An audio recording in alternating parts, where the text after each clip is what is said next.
Hare Krishna ngasi akoina nanajagodoriba ase Jagannath Shri Bhagavan Shri Jagannath ki rath yatra na lakpasida masiga mai lena Jagannath ki kang sing masiga mai lena amadi Jagannath ki tongan madila sing se masi lakadoriba numin mapan ni kang gi kumai numin mapan lebasida noma gi sum ko lila se mathang amam la kholaga adumaina nana bai khudong cha lojab yabe yang jage mayam soidan maki masi tabi bada soidana pung hubi bhadu oigani hanna asa tawje Jagannath hai base Jagatnath hai bane jagat ki nath jagat ki mabungo jagat sibu senabiri ba jagat sibu sembiri ba jagat si mabungo se mahang Jagannath je Bhagwan Shri Krishna ne ate kana surate Bhagwan Shri Krishna ne mayamba te Balabhadra and Balaram namasung masundabi Subhadra ahum sibuni akoina kang singbada kang de lekhale haraga kang singbi kumai tawri base Jagannath Balabhadra amasung Subhadra aduga Sudarshan Chakra si yawi mahum ayambada Sudarshan Chakra si hamada bas yawi iskonda koi Jagannath ki nakanda u ama khila thambidu u batum ama khila thambi madu Sudarshan ne adagi koi Sri Govinda ji koi Raseshwari Govinda ji mandir da Jagannath Baladev Subhadra lebide aduga mamangda Jagannath Balabhadra Subhadra ki mamangda Jagannath macha ama khinbane madu mayam hanabi bada Patita Pavan ne jo haibi Patita Pavan haibadi tola batarba singbu yam chanbi ba haibani amasung mase atopa kana gum habi badasu mase Sudarshan Chakra ni hai Sudarshan Chakra se Jagannath Bhagavan gi bhav sida mahabhav to legi dana Sudarshan Chakra su Jagannath ki chon thokre adum haina bas lebi kana gum na haibi Jagannath ki mandir hujik Jagannath Puri Orissa ki Jagannath Puri samudra pa nai base mas samudra se Mahodadi na jo haini som Oriya maronda duga Jagannath ki mandir si yamna angpa phangba mandir ne masida angpa magi phibam kaya amale ko ngasi bawba masi karino oibano haibasi haiba takpangam daba angpa than haiba ta mosu mase kana gum haibada 12th century da sagi bani haina su me haina bale thangai sembadi mase Satyayug gi matam da sagi mandir ne adu matam matungina sum mangge ba amuk tholok pa habadi language option ki ba amuk tokthok ga phangba habra chingba sum mathang lei ki ba adu da yan han matam lei ki base matam sida mase Avanti gizo hai amasung Malaba haiba jaga se masigi ningthau nama leiba mahak sidi Bhagwan Vishnu gi yamna achana bhaktani aduda bhangna paulu sum phangram patam sida Bhagwan Vishnu se sangsangna mahak se Orissa se Utkal hanu kawi Utkal desagi Blue Mountains hanu bese Nilagiri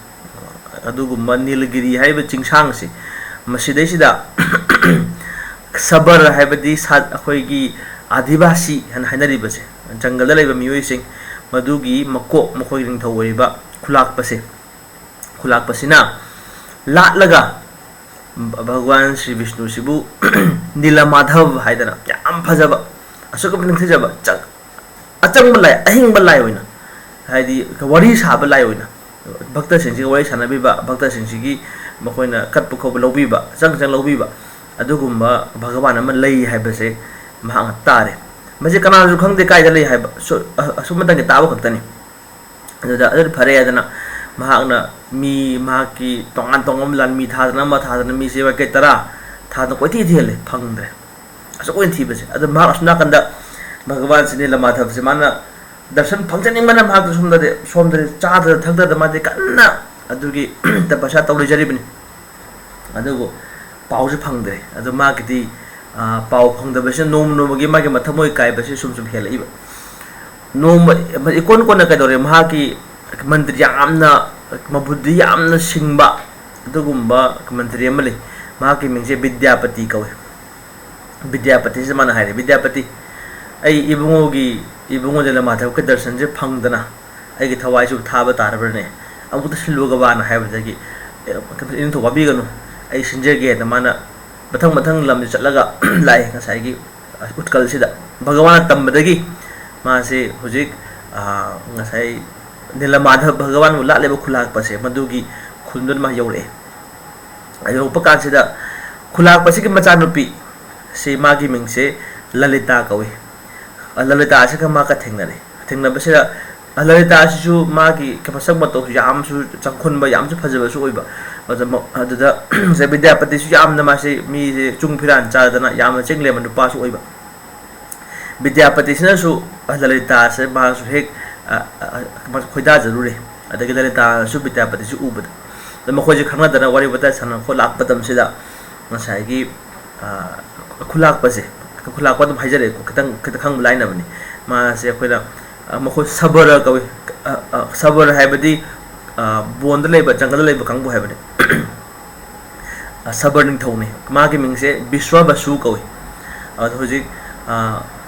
Lalita सिना मागी मपाबु विश्वबसु सिदा विद्यापति से महांगना सक्ताक चरे विश्वबसु नसु ngसाई विद्यापति से यामना चिंग लेंबा दु उबसिदा मासे यामना मा नुक्सिरे दगेदी चुम खोइ लेमिनारे लुहोंगे विद्यापति से कनो सिका ललिता से मैम यार ले खुंगंग से ले यानरे है लुहोंगे नोंगोदम ले मतम सिदा अदुबु कैदोंगैददी विद्यापति विश्वबसुनसु अमदी खुंगंगी मियोसिंगदुना विद्यापति दा स्माइना कोई नीलमाधव लई मा के सेवा खोइ तवी हाबसे कनम हाइदोक्ति मोंदा अदुदा सुम्मा सुम खलक पसे कनो सिबु नीलमाधव सिबु करोम ले जानो मा सुम खल ले मदम सिदा नोमुख माना अहिंग अथेंग बसिदा ngसाई ललिता की मपा से विश्वबसु से अहिंग नोंगाई सिदा मान हलक पसे थेंगनारे अद महाना पोथाबा चंगहि मतम से माय हक्सांग सिदगी याम नुसिबा जाचनोन की मनम अगुरु मसी मथंग मथंग मनम से अनुसिबा कोई की कस्तूरी ने सिंग मनम से अनुसिबा दम मा कई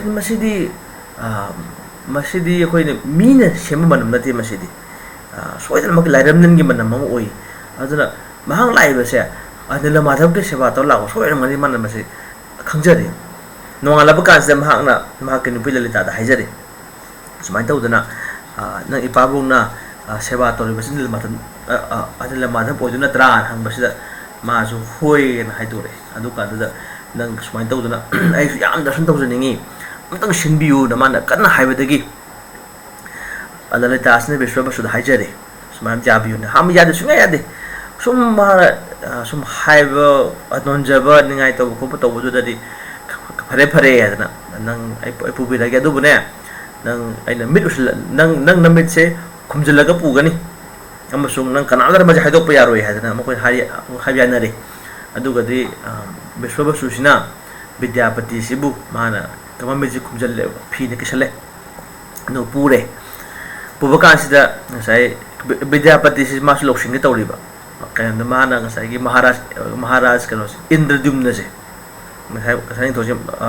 विद्यापति थरे महाराज इंद्रद्युम्न कौ इंद्रद्युम्न से महाकना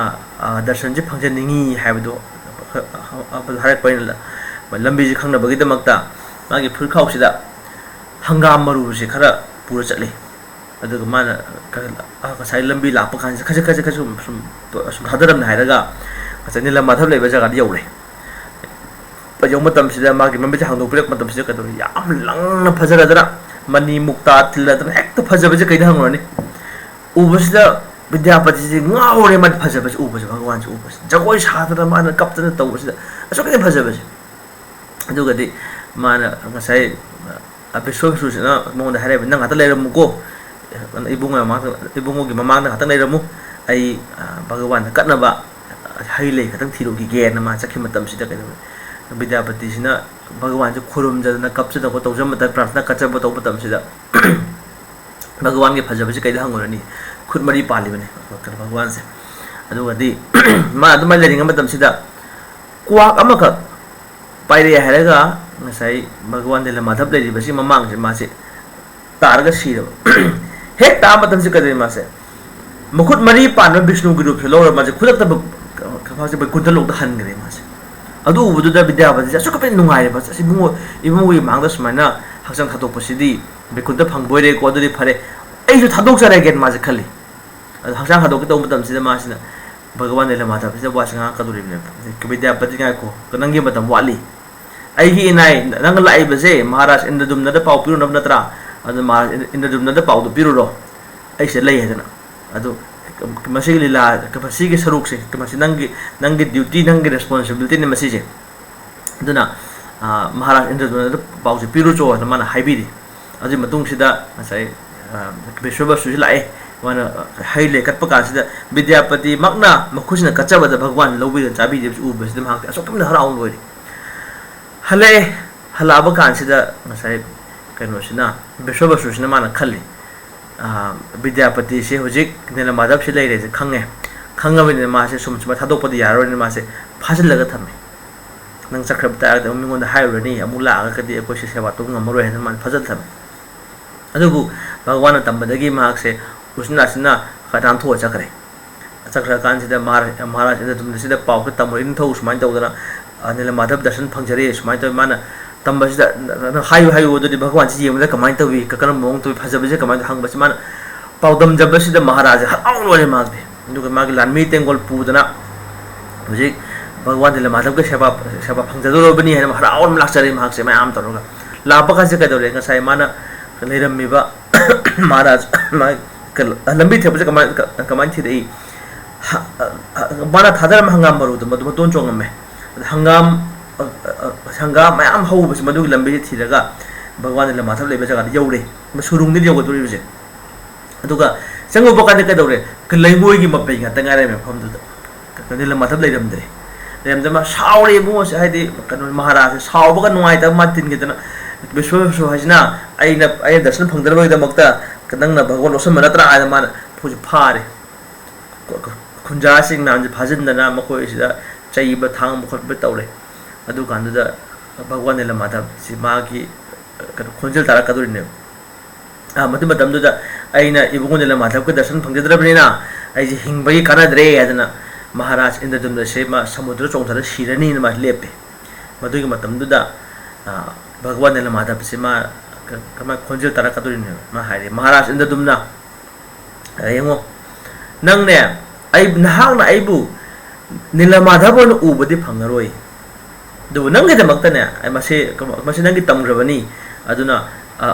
नील माधव न उबि मुहुत्ता हांगना आई नंगोंदा नंगना हेक पामजगदबा अदुगी रूप से आई जगन्नाथ ओय लाके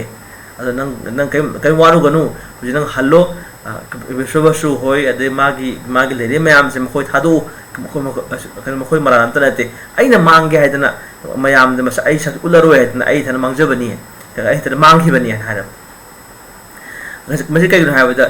जमराज ना भगवान नील माधव हाइजबनी एबुंगो हेक उबगा मयाम लोइना मुक्ति फंगबो तागदी पाप तोरय मयाम से मखोय जे पाप के दंदी पिबे याररोय अदु इमोय असिगी लीला से खजितंग एबुंगो मसे अटेंशन भी बता रहे हजबदगी भगवान नील माधव से मांगे तौरिने अदु असिगी भगवान नील माधव की पाउ ताब कांस अमुक पुनंग जे फाथजर हरगा महाराज इंद्रदुम्न ने विद्यापति मखोज तौरगा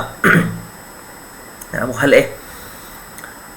ngасai kano sida मखोय की लमदम स्थले अदुगदी ओरिसा की लेरिबा समुद्र सिदा ngасai kano पुरी की समुद्र हाबतारे मसिगी सिदा उ अमन तौथरकदोइने भगवान जगन्नाथ से अदुना दारु ब्रह्मा हाइगनी भगवान श्री कृष्ण परम ब्रह्मनी दमसिबु उ नमसक ओला लाबो तारगदी मदुबु दारु हाइबदि उ हाइबा इसिंग own ओरगना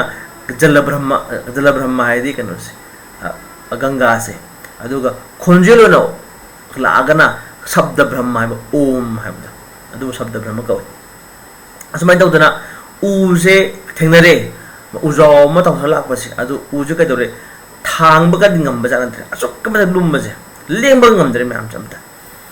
asuk ke mate amu uje phangjere harau jora thang badi ngam dre amu pura mi paire mara sin dum se adu ga amu kasu anela madhabna wa se mai khonjelo hara ka dore bane maharaj indra yengo masi uje atopan thang ngam maroi vishwabasu ne lalita ne adu vidyapati kaurujo मोबु थांगलु अदो एबदे मसे थांबा यागनी हाबदगिदि जे बिसबसु अदे मखोइसि आमना बेबा यामना इकाय खुना बगलोना मखोइसि पोरे ने मखोइना सोकपदगिदि उदु थांबा यारे नुंगदे लुमबु थांबा यारे पोरे अदुगा साइगी महाराज की कोनुंग सिमनुंग जौरे कनो मसे उजे उजगा से मखदना संगुइ चाउर सादना उसे थमे अदुगदि अदुदि फरे भगवान की रूप से हसी न हाइबा कांसे कदो खुलाई से पोरा कोइना पाइ नुंथंग थाबा कांसे पाइ जे लोइते नुंग मै खेक पाइ थाबा कांसे मै जे प्रेक प्रेक कापतना बा अमता मोइसे अमता हाइदि योत पाइ जे थाबा का समानरो अमता थाबा यादरे अदु मसी अमुकसु वारे मासे अदुगदि अमुक ने मादा हाइबिया कदो नंग कनंग वारु गनु मसी की दमकता चप चाबा मी लाकनी न हाइने ला अदुगदि अहल हनुबम लाई माना हाइने भगवान जगन्नाथ से इबो जगन्नाथ से अन हक्सगे न हानो यागद्र यानी अदुबने आई मसी शर्त खरले शर्त कंडीशन मदुरी करिनो जगन्नाथ से सि सामा तमसिदा नुमित कुनमाथोय निदि चंगनी अदु नंग थों हांदोरप यारोय हायो थों हांदोरप यारोय आइना मनगम सादोरिबनी चाबा थकपा करि काम हांगप यारोय सिलु नुमित कुनमाथोय सुबु कासिदा भगवान दर्शन फंगदुनी हायबा अदु लोय लोयना इबुंगो ने खन्नबगी कांग नु सेमनो होदो होदना कांग सादोरिने चका पान कांग असु माइनस हाब चंगरे लाइब हनु बसे कना सुनते विश्वकर्मनि अदु गे महागना जगन्नाथ हकपा हौरे अहम मखोन तारामि मखोन खनता अदु महारानी इंद्रदुम्न महाराज की नुपी से मसिना मागी मिंगसे महारानी गुंदिचा कवे महारानी सु हंग को तौ अहल जिबु माजु केम चाजे केम थकते कमाबु अंगमगदे तौरिसिबो न हाय महाराज इंद्रदुम्न ए सुमाइना तो हंग दोकनु हाय अन खोय खतंग गाइगी सिन हाय बका नुदिगी मखोन उनताय सुम उ सुबगे टक टक टक सुबगे मखोन ताव कुन गमाथोय सुबन मेसे मखोन तागिद्रे अदुदा महाराज इंद्रदुम्न कइदरि कुन माथोय निमित कुन माथोय भावबदि तो हंग दोकनु हारमी अदुदि मसे अहल सिबु लैरिब जाला साबा लोरब जाला नसम सिरब जाला चादर थक लेबसिदा अदु आइजु कम खलौद्रेने कमाय तौजि खोजि गेन माजे यामना मी पाइरे माने मी पाइरे भगवान थलिम अदुगदि थोंग से माना खाम ngमंदबदगी थोंग जे हांगदो यंग बकासे कदौले गसाई उ सुबु नुपा लेरमद्रे अदरे मिसे कदौले मूर्ति अहुम साबलोइदब मखुत चु पांदे मखोंग चु पांदे मसक से कमायन रु खंगदे अदुगम चावरो मूर्ति अहुम क ले मचो मादे इंद्रन महासे अमुक समासे याम अवाब तारे ना खले अइना पंगबदगी थोंग जे हांगदो कनु हायबद अइना पंगमनबदगी अइना गायबा ngमंदबदगी थोंग जे हांगदो बसिदा इबुंगो की रूप से अलोशन लेरमे अदुदि इबुंगो कमाय लाकने इबु दर्शन से कमाय फंगजगदे एदि फंगरोइद्रदो न माना याम निंगम द मासे कपतोरिनि मा कपचरप कांदुदा जगन्नाथ भगवान दिले माथा से माय मखोल से अमुतारा ने मदु कांदुदा मा हाय कदोरिने महाराज इंद्रदुम्न यंगो मसी के रूप से मसी साबलोइदबरते मसी मकने अइना ने नंगोन दर्शन पिनिंगिबदो मसी के रूप से ने अइ जगन्नाथ अइ सामक दे बलभद्र याम बलराम दे खोइ सनुपी सुभद्रा खोइ अहुम से सुमाय लेगदोरिबनि कमासे अखोइ असे अखोइ स्पिरिचुअल वर्ल्ड दा गोलोक वृंदावन दा लैब मसकने मसी से अदुना नंग अहा पोस्टमन लालुको न हाइरकपदगिदि जगन्नाथ से दुम लातौरिने अदुबो जगन्नाथ से हुजिक फरे सेम लोइरे मंदिर झंगदौरे अदुदि यान हाना लाइलाट पहौबसिदि अभिषेक तौनै अभिषेक तौ मतम सिदा अभिषेक हौबसे लाई असै थब याबसे मसी असै थब हौबगिसिदा मसी की पूजा हौबसिदि यामना अथोय मसक नाइबा कनागुम तगदोरिबनि अदुदि जगत के मबुंगो लेंबिरेबनि जगत के मबुंगो से इहान हान बोइरा सुमान जगन्नाथ लाटकदौरिये अदुदि महा के अभिषेक सिदि जगतसिबु सेंबिरिबा ब्रह्मांड तौबना फगनी हाइबदगी महाराज इंद्रदुम्न सिना ब्रह्मांड नाक चखदोरिने माय बातोन तो सुमाइना जगन्नाथ के सुमाय चाइथगदौरिये ꯑꯗꯨ ꯏꯕꯊꯣꯛ ꯌꯥꯎꯕꯤꯕ ꯇꯥꯔꯦ ꯍꯥꯏꯗꯅ ꯑꯗꯨ ꯕ꯭ꯔꯍ꯭ꯃꯁꯨ ꯍꯔꯥꯎ ꯌꯥꯔꯛꯀꯗꯧꯔꯤꯕꯅꯤ ꯕꯥꯇꯣꯟꯁꯤ ꯄꯤꯔꯨꯔ ꯍꯜꯂꯛꯄꯅꯦ ꯄꯤꯔꯨꯔ ꯍꯜꯂꯛꯄꯁꯤꯗ ꯑꯩꯈꯣꯏ ꯁꯤ ꯂꯩꯕꯁꯤ ꯄ꯭ꯔꯤꯊꯤꯕꯤꯗꯒꯤ ꯕ꯭ꯔꯍ꯭ꯃꯂꯣꯛꯇ ꯆꯠꯄꯁꯤꯗꯤ ꯃꯔꯣꯜ 3 ꯂꯥ ꯆꯠꯇꯣꯔꯤꯕꯅꯤ ꯑꯗꯨꯗ ꯃꯊꯪ ꯋꯥꯈꯜꯂꯛꯏꯝꯗꯤ ꯀꯩꯗꯧꯔꯤ ꯃꯇꯝꯁꯨ ꯔꯤꯂꯦꯇꯤꯚ ꯑꯣꯏꯔꯦ ꯃꯥꯅ ꯑꯥꯗ ꯕ꯭ꯔꯍ꯭ꯃꯒꯤ ꯃꯅꯥꯛ ꯆꯠꯂꯨꯕꯗꯗꯤ ꯖꯁ ꯃꯤꯀꯨꯞ ꯑꯃꯈꯛꯇꯪ ꯁꯣꯝꯗꯗꯤ ꯆꯍꯤꯁꯦ ꯀꯔꯣꯔ ꯍꯧꯈ꯭ꯔꯕꯅꯤ ꯕ꯭ꯔꯍ꯭ꯃꯒꯤ ꯃꯤꯀꯨꯞ ꯑꯃ ꯆꯍꯤ ꯃꯌꯥꯝ ꯃꯥꯟꯅꯩ ꯍꯥꯏꯗꯅ ꯑꯗꯨ ꯍꯧꯈ꯭ꯔꯦ ꯃꯗꯨ ꯍꯜꯂꯛꯄ ꯀꯥꯟꯁꯤꯗꯗꯤ ꯄ꯭ꯔꯤꯊꯤꯕꯤꯁꯦ ꯍꯥꯟꯅꯒꯨꯝ ꯂꯩꯔꯝꯃꯔꯣꯏꯗꯣꯏꯅꯦꯕ ꯑꯗꯨꯗ ꯃꯥꯁꯤ ꯀꯩꯗꯧꯔꯦ ꯃꯇꯝꯗꯨꯗ ꯖꯒꯟꯅꯥꯊꯀꯤ ꯃꯟꯗꯤꯔꯒꯁꯦ ꯃꯁꯤ ꯂꯩꯉꯣꯏꯅ ꯀꯨꯞꯁꯟꯈ꯭ꯔꯕꯅꯦꯕ ꯂꯣꯏꯅꯃꯛ ꯊꯤꯕ ꯈꯪꯗ꯭ꯔꯦ ꯑꯗꯨꯅ ꯑꯗꯨꯒꯤ ꯃꯇꯝꯗꯨꯗ ꯄꯨꯔꯤꯁꯦ ꯑꯣꯔꯤꯁꯥꯁꯤꯗ ꯀꯂꯤꯡꯒꯁꯤ ꯅꯤꯡꯊꯧ ꯑꯣꯏꯅ ꯄꯥꯟꯕ ꯅꯤꯡꯊꯧ ꯑꯃꯒ ꯂꯩꯔꯝꯃꯤ ꯃꯍꯥꯛꯀꯤ ꯃꯤꯡꯗꯤ ꯅꯤꯡꯁꯤꯡꯖꯗ꯭ꯔꯦ ꯃꯍꯥꯛꯅ ꯁꯃꯨꯗ꯭ꯔ ꯃꯄꯥꯟꯁꯤꯗ ꯃꯥꯏ ꯁꯒꯣꯜ ꯊꯧꯕ ꯀꯥꯟꯁꯤꯗ ꯁꯒꯣꯜꯁꯤ ꯈꯨꯗꯤ ꯊꯤꯖꯤꯟꯕ खुदी थी कई खुदी थी यंग नुंग कई मैं यूखल लेब कम नुंग सिबोन मागी मनाई हिंद होगार लेबक तखा यंग नुंग लोब नाइदे तखाब तखाब सूम तौधबदी कईदौरे कौन जगन्नाथ की मंदिर की मथक की नीद चक्र से चक्र थोले कहीं मत सूम तौथ यंग जगन्नाथ मंदिर थोलकदरीने ngасai thौsina mana as masi aina phangmani na masi mandir si aigi mingdagi lakadobani masi aina sabani hayu mana pau haire somna kadore maharaj indadum yore adudi ani se mot se ani mo ai lege dore mana sabe haina bagi was lai madu kando da masi kanana rai tagadage na haiba kansida kalpa kaya ama ko brahmagi kisi chahi kaya ama adum hingal akpa adugumba miyam legadi asi amma mamang matam adum hujibo hingiba kanagum legadi mahana hayagadi akoi rai tabi yagani hai adudi aso koi matam sidana hujibo lai basi kana kan lai na hangnar ba kan sida kak bushandi yedan kwak ni ko ke bushandi ko kwak ama lai bushandi kwak se treta yugo dagi le kon mahakte treta yugo dagi ka mahakte dum ate treta yugo da su ramachandra gi lila yaw bun hai ibu Sri Ramchandra angang macha pisa oiringe matam sida kwak sila aga ibu Ramchandra sanaduri budi sanabise kade mana Bhagwan Ramchandra na pungonda ano se tan ibu angang pisa ni ko adihom na ngayo ngang ni adu da ma tan mana saba tan se mana mase me shela ga sa kwak pija se chaw se kwak sa du ne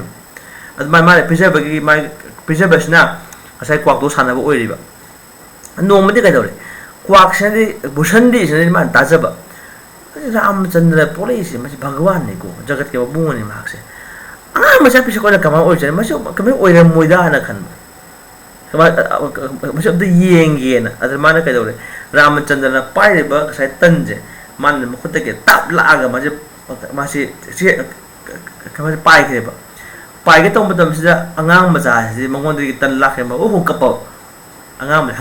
kapo ma ni ata mo kan mukun mo se man filming gaun kapi ada nga sakak busan di sinam busan di heba kwak se mana khalle sibu kada de Bhagwan oda jagat ke mabungoni ma ke wat ba te tan na kang basi ga in lak pa de magtawan asuk thina kapap ta de masi Bhagwan ore la le khalo masi Bhagwan na te na mas pa jakre ma se pa jakre ba kare mana tungun hoi ga makan si angang ma Ramchandra ma so pa ya ta le ka ai gitan biro ngang ta ke ta na si pa pai mana pai ni mate angang sum angang ba pai ta na khas mongonda masi pakhat pa yo ke to ji bon sum pai ma so wan tha de ka kwak kan sa kwak se wan thare ma mai ta gyan tara kan se ka de angang ba sa Bhagwan Ramchandra se mongonda tan chao tha le ba ibu na nai lan jore khai bon ga jagat ki babung ni ko haidna adumaina kak busan de se mahak se Bhagwan Ramchandra ne hek lila to khudingi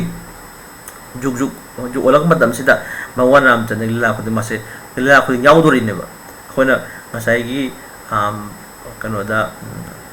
garura fleidana garura eagle ne dana mai bi aduga masai kano sina kwak sina kano sina bushandi sine eagle dana garura odore ba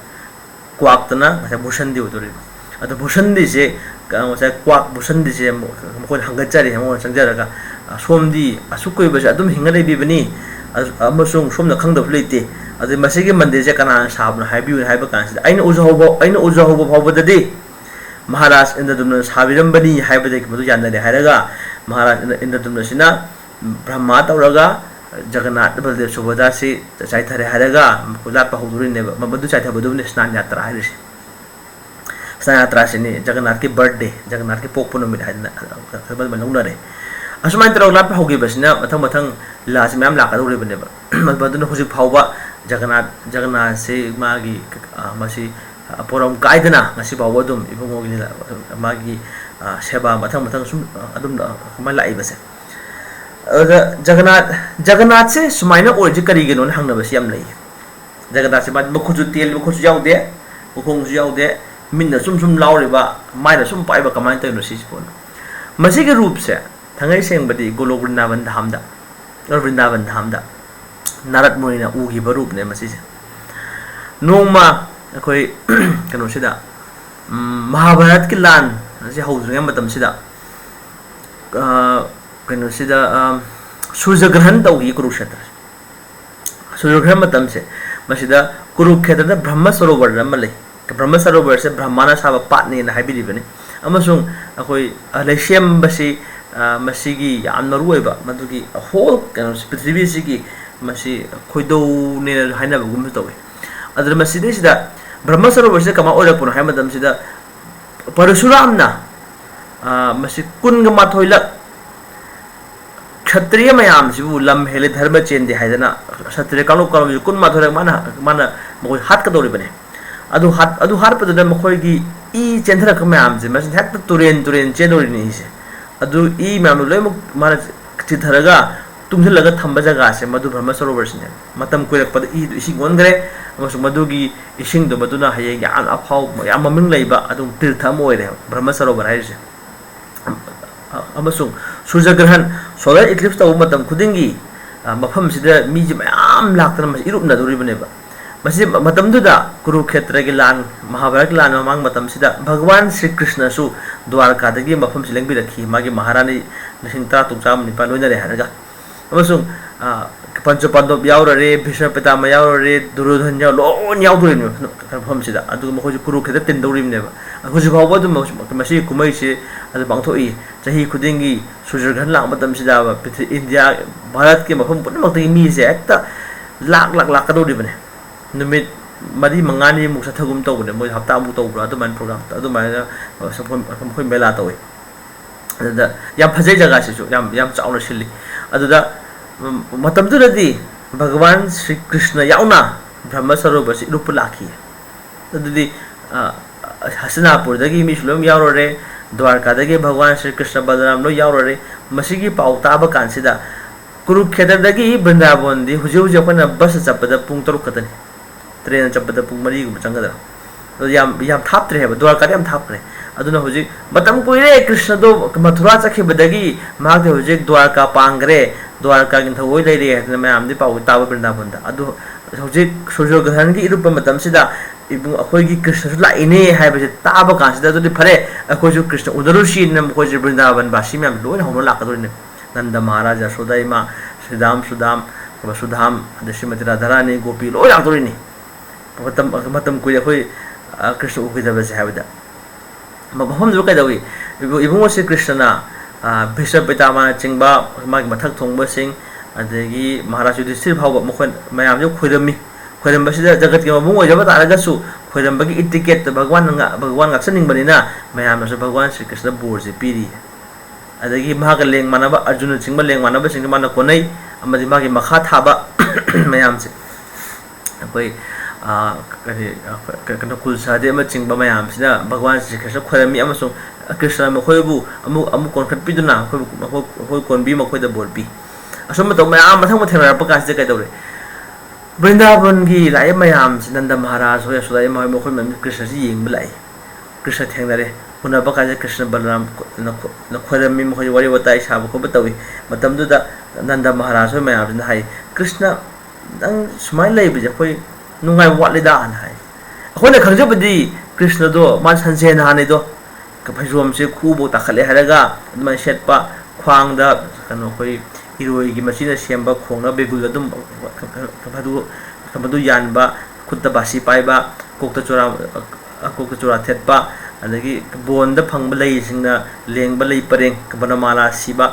अदुगुम्बा Krishna दे अखोइना खंजरि बसिदी अद हुजिदि नंगदी कदं थौरिन थवाइदु ओइरे थौ फिजोल शेले दो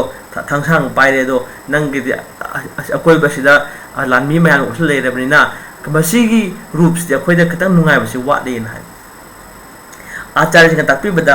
कृष्ण से बासी पाइबा चुरा थेतपसे मसी Vrindavan the खतनी Dwarka the बासी सु पाइदे चुरा थेते हुजिकांदी सिनेमा येंबा मो सीरियल दे पंखा तापसले दो द्वारका द बासी खोंगले कृष्ण बासी खोंदो दा वृंदावन द खोंदोइ अदे द्वारका द फोंगने काम द गोपी की वाई सादे वृंदावन की वाई सादे कृष्ण साइ जका वन साइ तुम कांदा मंगदा मंगिन है मोंगदा कृष्ण तुम गेबा कांसिदा अदुम चिन सोंदोनेबा कनंद महाराज औ सोन्नी इमा सदाउ सोन्नी गोपी औ सोन्नी श्रीमती राधारानी औ सोन्नी अदुदा ngसाई द्वारका की महारानी मैम से मखोय खंगजदब कनानोने अखो एबोंनो सोली कमिंग मैम से वो आजा वृंदावन औ सोली सेमो सोली अखोन असो करिम द चिथदा मगे सेवा से यान नुसी तौजब से नोमदस अखोय मिंग सोनबिदे अदुदा मखोय असमाइना हुजिक कुरुक्षेत्र लाख मतम सिददी इमा यशोदा सु उनरे अदगिदी इमा रोहिणी का सु उनरे उनम मतम सिदा रोहिणी से बलराम मा से उनम मतम सिदा ngसाई द्वारका की महारानी मयाम से रुक्मिणी सत्यभामा जाम्बवती सिंह मयाम से मखोइसना परम चचरे हरगा इमा यशोदा बु खोलमी इमा रोहिणी बु खोलमी हाइदे कृष्ण के मखोइदे मनेम बोक तारेदा या अदु याम लून तवे महारानी मैम से इमा यशोदा होनसु अदम खोइन हंगजबनी इमा सुमदौबनी कृष्ण से अखोइना खंगजबददी अखोइ थेंगजरकपदि मादी चावरो लेरमे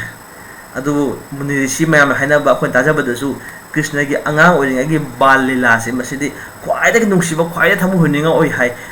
मदु अखोइदि कयमदा खंगजदि अदु अखोइदम लिबियुदना ना हाइबा कानसिदा इमा यशोदा सिना आइदि मदु लिबदो आइदि ngамरोय हाइबदि मदु इंजगोबदा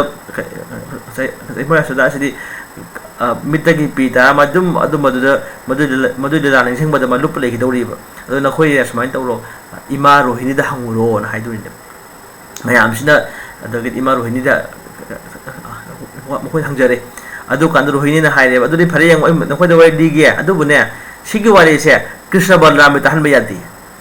कबाबाई तारब ता गदि सिगी वाइ लेपता बा ना हाइ कबाबाई चंगा गदि बा अमसी वाइ लिबा याररोय ना हाइरो अदु दि फरे अदु दि अखोइ ले मखोइ से समेना खंदन मोइ कन भो केम अमा सारे अदु केम से के मपान से द्वार पाल ओइना गेट के पर थमजे कना थमदगे ना अदु दि कृष्ण बलराम बु थोंगान दा गेट दा थोंजिल दा चंग यादे ना खामंग दुजे कनानो कनाम लेति दुजे कनांगम गनी है अदु फरे सुभद्रा दि ngam बनी है कन मोइ मचन निना ज फरे अदु सुभद्रा नंगदी पिसर पिंगाय दगे मसि लीला असलम खंगबनी अदु नंग सुमाइन तरो नंग मपान लेरो नंग थोंगा पि ओइरो अदुगा कृष्ण बलराम फेल आपगे नंग थिंगदौनी अदु अखोद इंगित पिरो कनी से कृष्ण बलराम दौरी हाइदना मदु खंगबगा आई वाइ लेप्तोरिनि गो ना हाइरो मसि मोइन ताबया वाइ नते ना हाइरो फरे हाइरगा मा लेरे अदगिदी इमा रोहिणी सिना वाइ लिब हौरी कृष्ण समाइन तौइदो सि तौइ सन सेमा समाइन तौवा सि तौवा हिंसाबा समाइन तौ लिब कासे मैम लुप खरेबा मसि वाइ ताबा कासिदा सुभद्रा जो कदवी नाको थांगा ताले मास तावद मासु पुरा मधु कृष्ण बलराम वाइ ताबा खस मासे पुरा रस याम मसि यावबस मासु पुरा लुप रे थोखरब लुप कासिदा कोइन भक्ति की मथंग लेवल मापन हाइबदो आदौ श्रद्धा तथा साधु संग भजन क्रिया अनत निवृत्ति तथा निष्ठा रुचि आसक्ति भाव प्रेम हाइबदो मसी की भाव से मसीदा भाव से कमाय लेवल मैम खाइदो ये कृष्ण प्रेम से योग मतम सिदा भाव सिदा महाभाव नम लेरिबो महाभाव सिदा मु मोदना के महाभाव मादना के महाभाव कमाय तो गानो कैटेगरी मैम लेरि अद मसी या वांग भाव की स्टेज से मसी कोन एक्सटेसी है एक्सटेसी हेक्ता मसी कृष्ण निंगजंग जब कृष्ण सेवा तौजब मतम सिदा नुवाई जब जासो के मतिक थमोस याम मसी इहुरक अदि मतलब से कदि हक्सांग से मागी तोंगान मा सिम्टम मैम लाइ हजे कदि सोर से फुंगलकपा वांगांग मंगम दबा तू ख्याखौ चुंगबा मित्तै पिसिनधबा अदि हक्सांग की कनो तांग कांग कोइ जॉइन मैम से जॉइन कोमथरकपा अदि हक्सांग कुसु सि ताइफे ताबा से चिंग मैम से सोर हम लेप किदोइन ꯑꯗꯨꯝ ꯑꯆꯨꯒꯨꯝꯕ ꯃꯥꯒꯤ ꯌꯥꯝꯅ ꯊꯥꯛ ꯋꯥꯡꯕ ꯊꯥꯛꯅꯦ ꯃꯁꯤꯒꯤꯁꯦ ꯃꯁꯤꯕꯨ ꯑꯩꯈꯣꯏꯅ ꯃꯍꯥꯚꯥꯕ ꯀꯧꯏ ꯃꯁꯤꯗ ꯍꯦꯟꯅ ꯋꯥꯡꯈꯠꯂꯛꯄ ꯀꯥꯟꯗ ꯀꯩꯗꯧꯔꯅꯤ ꯃꯤꯠ ꯂꯥꯎꯊꯣꯔꯛꯄꯅꯤ ꯃꯤꯠꯁꯦ ꯄꯤꯄꯜ ꯗꯥꯏꯂꯦꯠ ꯇꯧꯕ ꯍꯥꯏ ꯑꯩꯈꯣꯏꯅ ꯀꯩꯅꯣ ꯄꯤꯄꯜꯁꯦ ꯖꯒꯟꯅꯥꯊꯀꯤ ꯃꯤꯠ ꯂꯥꯎꯔꯤꯁꯦ ꯃꯤꯠꯇꯨ ꯌꯥꯝ ꯍꯦꯛꯇ ꯁꯨꯃꯥꯏꯅ ꯂꯥꯎꯕ ꯅꯠꯇꯦ ꯃꯥꯒꯤ ꯄꯤꯄꯜ ꯗꯥꯏꯂꯦꯠ ꯇꯧꯔꯤꯅꯦꯕ ꯖꯒꯟꯅꯥꯊꯁꯦ ꯑꯗꯩ ꯃꯨꯅ ꯆꯥꯎꯅ ꯎꯕꯗꯣ ꯑꯗꯒꯤꯗꯤ ꯃꯁꯤ ꯅꯨꯡꯉꯥꯏꯕꯁꯤ ꯕ꯭ꯂꯤꯁ ꯍꯥꯏꯕꯁꯦ ꯑꯙ꯭ꯌꯥत्मिक ꯁ꯭ꯄꯤꯔꯤꯆꯨꯋꯦꯜ ꯅꯨꯡꯉꯥꯏꯕ ꯁꯨꯒꯝꯗꯤ ꯋꯥꯡꯂꯤꯕꯅꯤꯅ ꯃꯈꯣꯏꯁꯦ ꯌꯥꯝꯅ ꯐꯖꯅ ꯅꯣꯛꯂꯛꯀꯗꯣꯏꯅꯦꯕ ꯑꯗꯩ ꯀꯩꯗꯧꯔꯦ ꯍꯛꯆꯥꯡ ꯈꯨꯠꯀ ꯈꯣꯡꯒꯁꯦ ꯍꯛꯆꯥꯡ ꯑꯃꯨꯛ ꯆꯤꯡꯁꯤꯟꯈꯤꯗꯣꯏꯅꯦ ꯃꯣꯏꯁꯦ ꯗꯦ ꯕꯤꯀꯝ ꯁꯣꯔꯠ ꯑꯅ ꯀꯃꯥꯏꯅ ꯊꯦꯡꯒꯨꯒꯨꯝ ꯂꯩꯈꯤꯗꯣꯔꯤꯕ ꯑꯗꯨꯗ ꯖꯒꯟꯅꯥꯊ ꯄꯨꯔꯤꯗꯁꯨ ꯆꯩꯇꯟꯌ ꯃꯍꯥꯄ꯭ꯔꯚꯨꯁꯨ ꯃꯗꯨꯃꯥꯏꯅ ꯇꯧꯕ ꯌꯥꯎꯈꯤ ꯃꯥꯁꯦ ꯌꯥꯒꯁꯦ ꯀꯛ ꯆꯤꯛꯁꯟꯅꯕ ꯑꯗꯒꯤ ꯌꯥꯒꯁꯦ ꯀꯦꯟꯕ ꯈꯣꯠꯄ ꯃꯑꯣꯡ ꯇꯧꯔꯛꯄ ꯑꯗꯨ ꯃꯑꯣꯡꯁꯤꯗ ꯚꯛꯇ ꯃꯌꯥꯝꯁꯤꯗ ꯀꯩꯗꯧꯗꯒꯦꯅ ꯈꯪꯗ꯭ꯔꯕ ꯑꯗꯨꯗ ꯅꯤꯇ꯭ꯌꯥꯅꯟꯗ ꯄ꯭ꯔꯚꯨꯗꯤ ꯈꯪꯉꯤꯅꯤ ꯃꯍꯥꯛ ꯂꯥꯛꯑꯒ ꯚꯒꯋꯥꯟ ꯆꯩꯇꯟꯌ ꯃꯍꯥꯄ꯭ꯔꯚꯨ ꯅꯥꯀꯣꯡꯁꯤꯗ ꯍꯔꯦ ꯀ꯭ꯔꯤꯁꯅ ꯁꯣꯟ ꯃꯇꯝꯁꯤꯗ ꯑꯃꯨꯛ ꯃꯍꯥꯄ꯭ꯔꯚꯨꯁꯤ ꯒ꯭ꯌꯥꯟ ꯂꯥꯛꯀꯗꯣꯔꯤꯅꯦꯕ ꯑꯁꯨꯃꯥꯏꯅ ꯇꯧꯗꯅ ꯁꯨꯚꯗ꯭ꯔꯥꯗꯤ ꯃꯗꯨꯃ ꯂꯩꯊꯣꯛꯈ꯭ꯔꯦ ꯃꯥꯗꯤ ꯃꯤꯠ ꯂꯥꯎꯊꯣꯛꯈ꯭ꯔꯦ ꯑꯗꯩ ꯃꯈꯨꯠ ꯃꯁꯥ ꯇꯦꯟ ꯂꯩꯁꯟꯈ꯭ꯔꯦ ꯑꯗꯒꯤ ꯅꯣꯛꯇ ꯃꯥꯗꯤ ꯀ꯭ꯔꯤꯁꯅ ꯕꯂꯔꯥꯝ ꯂꯤꯂꯥ ꯇꯥꯖꯕꯁꯤꯗ ꯑꯁꯨꯛꯀꯤ ꯃꯇꯤꯛ ꯐꯖꯅ ꯃꯥꯗꯤ ꯑꯗꯨꯃ ꯂꯩꯊꯣꯛꯈ꯭ꯔꯦꯕ ꯃꯥꯗꯤ ꯂꯨꯞꯈ꯭ꯔꯕ ꯃꯥꯒꯤ ꯉꯁꯥꯏ ꯃꯍꯥꯚꯥꯕꯁꯤꯗ ꯑꯗꯨꯒꯤ ꯇꯥꯟꯖꯥꯗꯨ ꯀꯩꯗꯧꯔꯦ ꯀ꯭ꯔꯤꯁꯅ ꯕꯂꯔꯥꯝ ꯂꯥꯛꯄ ꯀꯥꯟꯁꯤꯗ ꯁꯨꯚꯗ꯭ꯔꯥ ꯅꯪꯗꯤ ꯀꯩꯗꯧꯔꯦ ꯅꯍꯥꯟꯒꯩ ꯁꯨꯃꯥꯏꯅ ꯇꯧ ꯉꯁꯤ ꯅꯪꯗꯤ ꯑꯣꯟꯊꯣꯛ ꯐꯖꯈ꯭ꯔꯦꯗꯥꯅ ꯃꯣꯏꯅ ꯍꯥꯏ ꯑꯗ ꯀꯩꯗꯧꯔꯤꯖꯥꯠꯅꯣ ꯁꯤꯕꯨꯅ ꯉꯁꯥꯏ ꯊꯣꯡꯉꯥꯛꯄꯤꯅ ꯊꯣꯡꯉꯥꯛꯇ꯭ꯔꯦꯗꯅ ꯃꯥꯗꯤ ꯑꯗꯨꯒ ꯀ꯭ꯔꯤꯁꯅ ꯕꯂꯔꯥꯝ ꯃꯣꯏ ꯇꯥꯔ ꯌꯦꯡꯕꯗꯨꯗ ꯏꯃꯥ ꯔꯣꯍꯤꯅꯤꯅ ꯀ꯭ꯔꯤꯁꯅ ꯕꯂꯔꯥꯝ ꯏꯕꯥꯅꯤꯒꯤ ꯑꯉꯥꯡ ꯃꯆꯥ ꯑꯣꯏꯔꯤꯉꯩꯒꯤ ꯂꯤꯂꯥ ꯃꯌꯥꯝꯗꯨ ꯃꯥ ꯂꯤꯕꯤꯔꯤꯗꯅ ꯍꯥꯏꯕ ꯀꯥꯟꯁꯤꯗ ꯑꯃꯨꯛ ꯀꯩꯗꯧꯔꯦ ꯀ꯭ꯔꯤꯁꯅ ꯕꯂꯔꯥꯝ ꯑꯅꯤꯁꯨ ꯃꯣꯏ ꯃꯗꯨ ꯇꯥꯔꯊꯣꯛꯈ꯭ꯔꯦ ꯇꯥꯕ ꯀꯥꯟꯁꯤꯗ ꯀꯩꯗꯧꯔꯦ ꯀ꯭ꯔꯤꯁꯅ ꯕꯂꯔꯥꯝꯒꯤ ꯋꯥꯔꯤꯁꯤꯗꯤ ꯀ꯭ꯔꯤꯁꯅꯒꯤ ꯂꯤꯂꯥ ꯃꯌꯥꯝꯁꯤꯗꯤ ꯀꯌꯥꯒꯤ ꯃꯇꯤꯛ ꯅꯨꯡꯁꯤꯕꯒꯦ ꯍꯥꯏꯕꯕꯨ ꯀ꯭ꯔꯤꯁꯅ ꯃꯁꯥꯃꯛꯀꯤ ꯊꯃꯣꯏ ꯍꯨꯏꯌꯦꯕ ꯁꯤ ꯂꯤꯂꯥꯁꯤꯅ ꯑꯗꯨꯅ ꯀ꯭ꯔꯤꯁꯅ ꯂꯤꯂꯥꯁꯦ ꯇꯥꯖꯕ ꯊꯤꯖꯕ ꯇꯧꯕ ꯀꯥꯟꯁꯤꯗ ꯃꯐꯝꯗꯨ ꯀ꯭ꯔꯤꯁꯅ ꯂꯩ ꯍꯥꯏꯔꯤꯁꯦ ꯔꯥꯝ ꯀꯊꯥ ꯇꯧꯕ ꯀꯥꯟꯗ ꯍꯅꯨꯃꯥꯟ ꯂꯩ ꯍꯥꯏꯔꯤꯁꯦ ꯑꯁꯨꯛꯀꯨꯝꯕ ꯅꯨꯡꯁꯤꯕ ꯑꯗꯨꯗ ꯑꯅꯤꯁꯤꯅ ꯇꯥꯕ ꯀꯥꯟꯁꯤꯗ ꯀꯩꯗꯧꯔꯦ ꯃꯈꯣꯏꯁꯨ ꯃꯗꯨꯒꯤ ꯃꯍꯥꯚꯥꯕ ꯂꯥꯎꯊꯣꯛꯈ꯭ꯔꯦ ꯃꯈꯣꯏꯁꯦ ꯃꯈꯨꯠ ꯇꯦꯟꯁꯤꯟꯈ꯭ꯔꯦ ꯃꯤꯠ ꯂꯥꯎꯊꯣꯛꯈ꯭ꯔꯦ ꯌꯥꯝ ꯐꯖꯕ ꯑꯗꯨꯃꯥꯏꯅ ꯑꯍꯨꯝꯁꯦ ꯆꯞ ꯃꯥꯟꯅ ꯃꯑꯣꯡꯗ ꯊꯦꯡꯒꯨꯒꯤ ꯃꯑꯣꯡꯗ ꯃꯥꯜꯂꯒ ꯃꯗꯨꯃ ꯂꯩꯊꯣꯛꯈ꯭ꯔꯦ ꯑꯍꯨꯝꯁꯦ ꯑꯗꯨꯒꯤ ꯇꯥꯟꯖꯥꯗꯨ ꯑꯗꯨꯝ ꯀꯩꯗꯧꯏ ꯅꯥꯔद ꯃꯣꯏ ꯂꯥꯛꯑꯦ ꯅꯥꯔद ꯂꯥꯛꯄ ꯀꯥꯟꯗ ꯃꯥꯅ ꯎꯖꯕꯗ ꯑꯁꯨꯛꯀꯤ ꯅꯨꯡꯉꯥꯏꯖꯔꯦꯕ ꯏꯕꯨꯡꯉꯣ ꯃꯁꯤꯒꯤ ꯔꯨꯞꯁꯦ ꯑꯣꯟꯊꯣꯛ ꯐꯖꯈ꯭ꯔꯦꯗ ꯑꯁꯨꯛ ꯐꯖꯕꯁꯤꯗꯤ ꯃꯁꯤ ꯍꯥꯟꯅ ꯑꯃꯨꯛꯐꯥꯎ ꯃꯁꯤꯒꯤ ꯔꯨꯞꯁꯦ ꯎꯠꯊꯣꯛꯄꯤꯈꯤꯗ꯭ꯔꯤ ꯑꯗꯨꯅ ꯃꯁꯤꯒꯤ ꯔꯨꯞꯁꯤꯗꯅꯦ ꯑꯩꯈꯣꯏ ꯏꯕꯨꯡꯉꯣꯅ ꯑꯩꯈꯣꯏ ꯏꯕꯨꯡꯉꯣꯒꯤ ꯅꯅꯥꯏ ꯑꯩꯈꯣꯏꯅ ꯏꯕꯨꯡꯉꯣꯕꯨ ꯃꯁꯤꯒꯤ ꯔꯨꯞꯁꯤꯗ ꯏꯕꯨꯡꯉꯣꯕꯨ ꯑꯩꯈꯣꯏꯅ ꯏꯔꯥꯠ ꯄꯔꯥꯠ ꯇꯧꯕꯁꯦ ꯐꯪꯍꯟꯕꯤꯌꯨꯅ ꯍꯥꯏꯕ ꯀꯥꯟꯗ ꯀ꯭ꯔꯤꯁꯅ ꯇꯊꯥꯁꯇꯨ ꯍꯥꯏꯗꯣꯛꯈ꯭ꯔꯦ ꯐꯪꯖꯔꯣ ꯍꯥꯏꯗꯅ ꯑꯗꯨꯒ ꯖꯒꯟꯅꯥꯊ ꯂꯥꯛꯇꯣꯔꯤꯅꯦꯕ ꯁꯤ ꯑꯃꯨꯛ ꯃꯗꯨꯅꯦꯕ ꯍꯧꯖꯤꯛ ꯑꯩꯈꯣꯏꯅ ꯀ꯭ꯔꯤꯁꯅꯁꯦ ꯖꯒꯟꯅꯥꯊ ꯍꯥꯏꯔꯤꯕꯁꯦ ꯑꯃꯨꯛꯅ ꯀꯩꯗꯧꯏ ꯃꯁꯤꯗꯩ ꯈꯤꯇꯪ ꯀꯨꯞꯊꯕꯗ ꯋꯥꯔꯤ ꯑꯃꯒꯅ ꯚꯒꯋꯥꯟ ꯁ꯭ꯔꯤ ꯀ꯭ꯔꯤꯁꯅꯁꯤꯅ ꯃꯊꯨꯔꯥ ꯆꯠꯈ꯭ꯔꯦ ꯀꯪꯁ ꯍꯥꯠꯄꯒꯤꯗꯃꯛꯇ ꯑꯁꯣꯝꯗꯅ ꯀꯪꯁ ꯍꯥꯠꯄ ꯈꯣꯠꯄꯒꯤ ꯂꯤꯂꯥ ꯂꯣꯏꯔꯕ ꯃꯇꯨꯡꯁꯤꯗ ꯑꯃꯨꯛ ꯀ꯭ꯔꯤꯁꯅꯁꯤ ꯃꯊꯨꯔꯥ ꯁꯨꯝ ꯂꯩꯊꯔꯤꯑꯕ ꯅꯟꯗ ꯃꯍꯥꯔꯥꯖ ꯌꯁꯣꯗꯥ ꯍꯣꯏ ꯃꯈꯣꯏ ꯍꯜꯂꯛꯈ꯭रे ꯃꯣꯏ ꯌꯥꯅꯕ ꯃꯇꯨꯡ ꯏꯟꯅ ꯀ꯭ꯔꯤꯁꯅꯁꯦ ꯕ꯭ꯔꯖꯕꯥꯁꯤꯁꯤꯡꯒ ꯄꯨꯜꯂꯒ ꯆꯠꯃꯤꯟꯅꯈꯤꯕꯅꯤ ꯍꯥꯏꯕꯗꯤ ꯀꯩꯅꯣꯁꯦ ꯀ꯭ꯔꯤꯁꯅꯁꯤ ꯑꯀ꯭ꯔꯨꯔꯅ ꯄꯨꯖꯈꯤꯕꯅꯤ ꯑꯗꯨꯒ ꯃꯥꯒꯤ ꯃꯇꯨꯡ ꯏꯟꯅꯔꯦ ꯍꯥꯏꯔꯒ ꯕ꯭ꯔꯖꯕꯥꯁꯤ ꯃꯌꯥꯝ ꯂꯥꯛꯈꯤꯕꯅꯤ ꯅꯟꯗ ꯃꯍꯥꯔꯥꯖ ꯏꯃꯥ ꯌꯁꯣꯗꯥ ꯍꯣꯏ ꯃꯈꯣꯏ ꯃꯌꯥꯝꯁꯦ कंस हजिक हात्रे कंस सीख्रे कंस लानबीग्रे ममदी मदुंग महाराज उग्रसेन निंथौ ओइररे देवकी वसुदेव मखोइजे हाना कसुम संग्रे म थादोखरे मथुरा से फतब कनाम बैत्रे मदु याम नुंगाइरे मफमजे अदुबु ngasai Vrindavan da lakpa mayam se moi hangrabani ko Krishna halakti sum lehawribne bul haw matam se ka tawi asom da di Brajavasi mayam se mkhoi se Krishna yaudra batare hoi kamani hinduri no haida मखोन हिंजरी भी न कहते कृष्ण स्वाद सुमाय सानाबीरमनी मफम से यमुना बा सुमाय सानारमी दो सुमाय अखोद worry साबीरमी सुमाय अखोद Phagi तौबीरमी एंगोन सुमाय लक्नबीरमी hi ma'am से निंसिंग बसिदे मखोन कृष्ण से मदो संसंग लेबजे मखोन फंगजरी बने है कृष्ण लाना हिंजबसिदा कृष्ण हक्थेंगना कृष्ण के संग से फंगजबगी मसीगी खरसे मन फंगजरी बा अदुना कृष्ण दे वृंदावन थादोखिदे है मसक से माना लौबीरगा कृष्ण बाबा अतोप जगह चप कासिदा वसुदेव से वसुदेव अखोना वासुदेव चलेब कृष्ण दे वृंदावन सुम लेहदोइने माके वासुदेव फीचर से वासुदेव सिना मा अतोप जगह चल चल माइला सानदुरिबने मथुरा दसु द्वारका दसु कुरुक्षेत्र सु अदुबु कृष्ण से वासुदेव जो कृष्ण मकने है अदुबु साइ वृंदावन लेबा मागे ख्वाइ यामनो खुथुम दमि लाम याम सानरिबा अदुगुम्बा कृष्ण से महाक्ति वृंदावन थादुक चत्ते कदु मागी भक्त लेमिनब अतो मफम से कृष्ण मकने मथुरा लाइबा द्वारका लाइबा सिजु अदु मागी वासुदेव फीचर लापने मखस अदो सुमना कइदोरे ब्रजवासी मैम सिदी कृष्ण उदबसे मखोइदि हिंगबा ngamdre अदो मोजे कमाइन हिंगी इसिंग सि कंगरबा पुखरी इसिंग कंगरे पुखरी सिदा थेंगु जिंग लेरंबा इसिंग कंगबा थेंगु जे कइदोबि नुंसागी मसादो खांग ngamदगी खांग ngamदबदगी लैखोम से मकोइसे मन उथरे हारगा लैखोम से चंगल ले है मकोइसे मदुने ये साइबर जबासी मैम हिंगी बस कृष्ण काइना बगी मैसा से खाम ngamदबदे मकोइसे थेंगु गुमना इसिंग लैखोम चंगल ले बदमा मकोइसे कमाय तौदना सोर से होली बाइदने मकोइसे थवाय से दुम खरा पिट पिट चोंगे है तो मकोइसे सिजदगी येदना मकोइसे खंजु खल्ले कोइ कृष्ण याउदरमिना कोइसे सिनिंगे हक्सांग थादोकचरगे मोजे खंजई अदुबु कृष्ण अक्रूरगा लोइनरगा मथुरा चलमदागी मतमदुदा भागना हाइरमी नखोई ब्रजवासी सिंह आइगी नुंसिर ब्रजवासी सिंह आइगी नुंसिर गोपी सिंह नखोई से वागनु ऐसे मथुरा दा थब याम लुबम लेरे मदु हेक लोइबगने आई अमुकसु हन्ना आई वृंदावन हलखिनी को आई नखोई म्याम उनब हलखिनी को ना हाइरमी अदुदा थवाई थारगे ना खन मतमसिदा कृष्ण हलखिनी हरमी को हलादे कमाइन तौले हने मखोइसे सिरे सिंगमदा हिंगे हिंगमदा अदुगी मो या वा लेले मखोइसे अदु वाबन कइदे मखोइसे चाद्रे थक्त्रे तुमद्रे तुम मखोइसे कृष्ण कृष्ण तुम लुप लेरबने सोमद ब्रजवासी मा अदु माइना गाव लेबदुना कइदौरे कृष्ण सु मथुरा दा मास तुम गाव लेदुनी मास चतपसिदा हाइरंग चतोयबने बोमम तुदुरिबने कइ ngसाइगी मागी भक्तसिन तौरिब मागी भावता दु चबान लेदुरी कृष्ण चादंग थक्तंगे कृष्ण से हक्सांग ngamद्रबोय नारबोय तुमाय सुम तौ नारद मोय लाए नारद लापका से कदो उद्धवा अदगी बलराम सुभद्रा से मखोय से कपले कोई कृष्ण से मान उब से कोई येंग ngamद्रे कई नो कोई येंग ngamद्रे कोई से अदु कदो कृष्ण से अमतंग कई सिनजी के हाय बदम सिदा कृष्ण हाय रे बलराम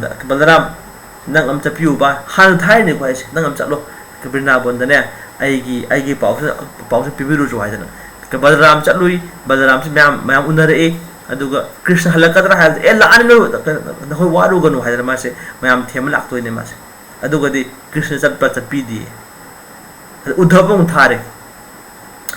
उद्धव थाबा कांसे वृंदावन की भक्ति वृंदावन मासे सिंह से तौरी मखोय भक्ति असो कबदे वांगे को हाय आइना खंगम ngam mai वांग मदने सिदे खंगा गन मासे कदौरे ब्रजवासी सिंह लेमिनदना मखोय कृष्ण के वैलिबीदना मो याम नुंगाले दुरिम हाइदि कृष्ण काइना रुबसे उद्धव लागा कृष्ण के वैलिबी बसिदा कृष्ण हेक थंगजबगुम तविना मो याम नुंगाले दुरिम ने अदुगदि कृष्ण दो कम खलकदगी हाइब याम हला अनि हाम दोइन मदु हनब्रा हनबीद्रे कृष्ण अदुगदि अमु खाइनारे ब्रजवासी वृंदावन नंगम चलो हाइना बकासिदा उद्धव रजु हाइरे कृष्ण दि मादि वांगाक्ति चकने है चत्ते आई चपंगम मोय हाइना रे मोय अदे कोना कइदोरे अमदा चलु गदो ओके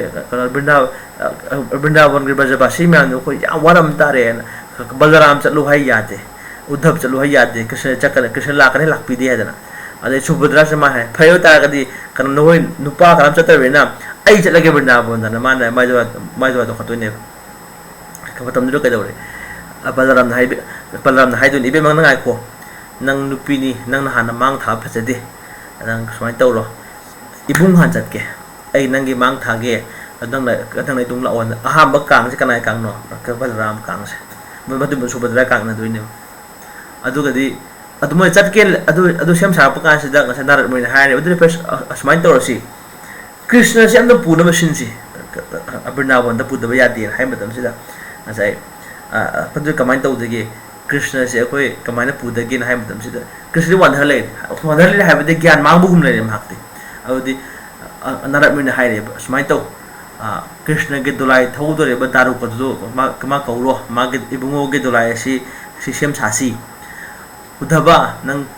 कृष्ण को खतनब सेम साव आई वृंदावन की लीला सके सकप कासे कृष्ण वृंदावन की वाताब कासे मासे खुदक तमा वृंदावन देखा कनी अद कोई मा होजे दोराइदे पुखलगा मासे वृंदावन पुदोइनी ना हाय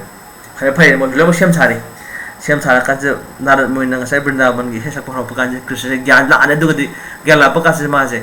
Nanda Maharaj na karai no Ima Sudha na karai no Balaram na karai Gopi na karai Radha na karai ma se kun ma se adu hanga ma se koi chala ka durine ada kanu sina Narad Uddhav Krishna Krishna se phare hairaga khudakta ma koi jaga kanu sida mai dolai thangale thangala ka daro ko thai thawro adana adu gadi Balaram ne Subhadra ne Krishna dolai se la ka Vrindavan la ne Vrindavan yore yore pakan sida ngasai ka dore Gopi sing mayan mo koi di Yamuna pa sida thawai thare gi ne moi ngam du ne au da koi Manipur sakna badu Yamuna da chong thadona Radha thawai thare gi ha ba se lei adu matang lai Krishna yore yore pakan sida Krishna ga Srimati Radha ne ga koi se ibima Srimati Radha ne se ma se gyan mangal le mdani masu kan thawai do haksang gumna adu Krishna se lai haiba kan sida ngasai Lalita Vishakha chatlaga Srimati Radha ne hayo do ne Krishna yore habi kamai haidu no magi na ko sida ne Hare Krishna Krishna Krishna Hare Hare Hare Ram Ram Ram Hari sigi mantra sondu ne aduna Hare Krishna Mahamantra se Prithvi ki ponate ba Golok Vrindavan sonu mantra ne Krishna ki motion mantra ne sigi sai Brajavasi singna Gopi singna sonu mantra ne sigi aduda masi kanantana kam kana haido ko mantra ne ba adu Chaitanya Mahaprabhu sina kadore mahakna kali kulak pi haraga Golok ta laiba Golok Vrindavan ne khangtan laiba sigi Mahamantra se Prithvi da puthabi ka dore ne adu masi Golokera Premadhana hai se adu kanduda ibe Srimati Radha ne se misi pakthoro pa kansida ngasai kanu se Krishna ga sakka koi unaba kansida mitka unagi base eye to eye union hai aduna Srimati Radha ne ga Krishna gi union je koina jaga se gi nupa nupi ga to maluna bagi wana te eye to eye union hai ne mit bi na base adu asana gi bato madu ki lila se kadawi somda Chaitanya Mahaprabhu na Chaitanya Mahaprabhu di Radha Krishna ani pun mani jana Krishna na Jagannath ole bide Jagannath sina kang na tong thor pakan sida Chaitanya Mahaprabhu jagoi sahaba kan se kadawi Jagannath se ubakan se ma de ngasai gi Radharani ga Krishna ga michana hi bado madula nginjale hai ga Mahaprabhu ji ma Mahabhab la kadawi ne Hadi ngasai ma Srimati Radharani na Krishna ujagi bado Krishna aina silai jare ibu nang madu lei bira bore ko haibase masigi bhab sine ngasai Chaitanya Mahaprabhu na Jagannath ki kang ching tam sida Jagannath ke mamang da Mahaprabhu jagoi sagi base masila yam lai gre adu ngasai amuk Kurukshetra ki pachang aseba Kurukshetra ka dawi gopi mayam sine makhoi se haire Krishna je ko Vrindavan puda ya den kakamai ta puda gen hangna ba kan sida mayam na haire Krishna koi nang Vrindavan cha chin hai adu Krishna hai Vrindavan cha pudi ya adu Vrindavan cha to shui da na koi yengo sida koi plap sile binari ayu silai re na koi silai mayam pula puli koi hana gu madu mai sa se ka chu kai de adu se su nati ba hum se su Kurukshetra Brahma so nu ngai trane na hai adu kan du da Srimati Radha hai do ne ba na khak pudi unari hai ba bune bafam sida Vrindavan gi bon ching leite Yamuna su chende Govardhan su leite adun masida koi punung je pen de nanga sida una bese aduna ne sa koi Vrindavan cha sie de na koi mayam sina gopi mayam sina ba Brajavasi mayam sina Krishna dolai tong le ba Krishna ke dolai se koi ching do ne ba ibungo koi ji no Vrindavan panga si hai dana aduna kang sing je kai de gi no Kurukshetra ne ba Kurukshetra gi Brahma Sarovar gi mapan je masi hoji phau madu jaga du da Brahma Sarovar gi mapan sida Srila Bhakti Siddhanta Saraswati Thakur Prabhupada Srila Prabhupada guru se mahakna mafam du da Gauriya Math ki mandir ma sabirami madu Radha Krishna Milan mandiran kawe adu mafam du da gi kang sing ba hawre ne ba adu ga chingni se kai tan ching dori ba hoji akhona gundeja hai je kang sing ga puri je kai dano ngasai Kurukshetra se dagi Vrindavan tan chingi bane yamire to sine ba kanu se kang chimili la se adu da chingdo se kai dano ye Vrindavan je kai dano bhakta ki thamoi se je wona kang chingdo se Jagannath kang chingi bi se kai dan ma gi thori pa chingi bi se ibungo nanai ai gi ne thamoi de lengthin bi ro ꯑꯩꯒꯤ ꯊꯃꯣꯏ ꯂꯩꯕꯤꯔꯣ ꯍꯥꯏꯕꯅꯤ ꯑꯩ ꯊꯃꯣꯏ ꯂꯩꯕꯤꯔꯣ ꯃꯁꯤꯗꯒꯤ ꯑꯃꯨꯛ ꯆꯠꯄꯤꯈ꯭ꯔꯅꯨ ꯍꯥꯏꯗꯅ ꯑꯗꯨꯕꯨ ꯀ꯭ꯔꯤꯁꯅꯅ ꯑꯩꯒꯤ ꯊꯃꯣꯏꯁꯤ ꯂꯦꯡꯁꯤꯟꯕꯤꯔꯣ ꯍꯥꯏꯒꯦ ꯍꯥꯏꯇꯥꯔꯒꯗꯤ ꯌꯥꯝꯅ ꯃꯁꯛ ꯅꯥꯏꯕ ꯀꯅꯥꯒꯨꯝꯕ ꯃꯤ ꯑꯃꯕꯨ ꯑꯩꯒꯤ ꯌꯨꯝꯗ ꯑꯩꯒꯤ ꯖꯒꯥꯗ ꯐꯝꯍꯟꯒꯦ ꯐꯝꯕꯤꯔꯨ ꯂꯥꯎ ꯀꯧꯁꯟꯒꯦ ꯍꯥꯏꯕ ꯇꯥꯔꯒꯗꯤ ꯖꯒꯥꯗꯣ ꯈꯤꯇꯪ ꯂꯨ ꯅꯥꯟꯕ ꯇꯥꯏ ꯑꯗꯨꯒꯨꯝꯕ ꯑꯆꯧ ꯑꯁꯥꯡ ꯑꯣꯏꯕ ꯃꯤꯁꯛꯇꯣ ꯃꯈꯣꯏꯅ ꯐꯝꯕꯗ ꯃꯈꯣꯏ ꯂꯥꯛꯄꯗ ꯃꯇꯤꯛ ꯆꯥꯕ ꯇꯥꯏ ꯖꯒꯥꯗꯣ ꯃꯔꯝ ꯑꯗꯨꯅ ꯀꯩꯗꯧꯏ ngasi hayeng kang sing bagi no wali ngai sida gundicha marjan nan tawrise jagannath thungdori base maharani gundicha ge mandir lai base kabasi brindaban sakadori ne ba adudi brindaban se yam nangadabane hadana mahaprabhu ne magi bhakta sing sing taroga numichu basima gundicha ge mandir sing bagi la ngasi wadi base gundicha marjan gundicha mar hadi kon mandir sing base madugi de makta ne ba mandir sing base kari ge makta no mandir sing bu tarakadi bhakta dugi magi thamoi sing du imne थमोई सेंगदब तारगदी कमायना Krishna नेंसन बि हाइदौरी आगे थमोई जगत की अमोट प्रमाम पैरेसले अमोट अकाय चथि जेगुम plastic करेगा अमोट लोय लेरे अदुगा सिगे अमोट जगह से फंबियु न अतिथि हाइगदरने आगे थमोई द कृष्ण चंगबिरो हाइगे हाइबो तारगदी आगे थमोई हाना थमोई सेंगदोकम चंगी मदुबुने चैतन्य महाप्रभुना मा शिक्षा सकम हाइसे चेतो दर्पण मार्जनम मन हाइदो थमोई सेंग दरकार ओय है अदुदी सिगे थमोई सेंग बजे मसी कईदरो सेंगदगी है कृष्ण की महामंत्र सोलगा हरे कृष्ण कृष्ण कृष्ण हरे हरे हरे राम राम राम हरे हरे इसमें सोल हरगा थमोई सेंग कदोरी बने अदुना हयेंग कांग सिंग बसिदा जगन्नाथ कांग सिंग दोरी बसे एबुंग आइगी थमोई संगबिरो हाइदोरी आइगी थमोई से वृंदावन ओजरगे है ओई ब्रा हयेंग दो खोइ साइथन अदु कांग सिंग अनि अदुगा कनोसे सुमाय जो है कांग सिदा कांग सिंग बसिदा करी गुम जगन्नाथ से कांग मथक निखल ले बस उब तारगदी अमोन पोपो से जगत लारो है दना रथे चबामनम दृष्ट्वा पुनर्जन्म न विद्यते है दना अमसो जगन्नाथ कांग के थौरी जे मसे को पाइजब चिंग पाइ सोक्सब तारबो तार खो पाप को खरनी है अद जगन्नाथ के कांग के चक्का दे उखुल लोंगरी बसे याम अमसे मंगोल है दना दुदा मरु एबदी मसिने दुगा देखले हरे कृष्णा जय जगन्नाथ बलदेव सुभद्रा महारानी की जय जगन्नाथ यात्रा की जय हरे कृष्णा हरे Krishna ngasi ni babu ki wali se recording to hobo hoy ai pamje Hare Krishna ai se kawul le ba aduna mara babu ki ngasi wali jama man tar ke sathe mane ke koi ke tani ni हरे कृष्णा कावड़ी बे कोई नहीं ओ अदे मना जगन्नाथ ना Kong the तोंखलगा लेंथो जे करी गिनो है जगत सिदा भगवान जगत कृष्ण बु थाजबा जगन्नाथ बु थाजबा मी मैम ले मखोय जे जगन्नाथ से मखोय दर्शन दौ लाई मंदिर लाई खोरमी सेवा यावी अदुबु थाजबा मयाम मरक सिदासु फिभमना मफमना हक्साना कइना यादबदगी मंदिर लाप गमजद मैम ले अदगी फना हायरगसु जगन्नाथ से मंदिर लाग दर्शन सुंदौ तौरोय हाइबा कांबु मैम ले सुंग जंग हाइबा कांबु मैम से ले जगन्नाथ से कइदवी नोयना चंगद्र कइदवगे आई थोलकदुरनि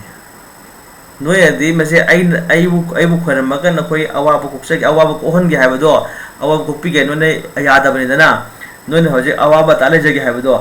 आई लाग दर्शन जे पीरगने न अवाबदो कोनगे यंगोन जगन्नाथ से चही सिदा मागी मतम लापका से कदस्ता ता लोरे दुगा कांग ने खलगा इबुंग थोपि से कनागे दमक्तनो मयाम दर्शन पीरगे थोपि रे अशुकबदि कृपा चाउ मागे दर्शन ता होबदा मयाम अवाबो लो कोकोदोरी अलेबाक हाती लेगदोरी अलेबाक के अवाना कोकोदोरी मयाम से अदु मसिगी दमक्ता भगवान थोपि रे ने उनिंद उब फंगदा मयाम उहलगे उनिंद बलोजु उहनगे थोलैने भगवान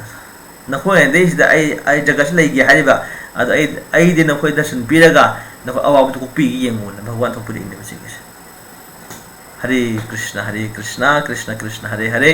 हरे राम राम राम हरे हरे जगन्नाथ बलदेव सुभद्रा महारानी की जय जगन्नाथ यात्रा महामहोत्सव की जय श्री प्रभुपाद की जय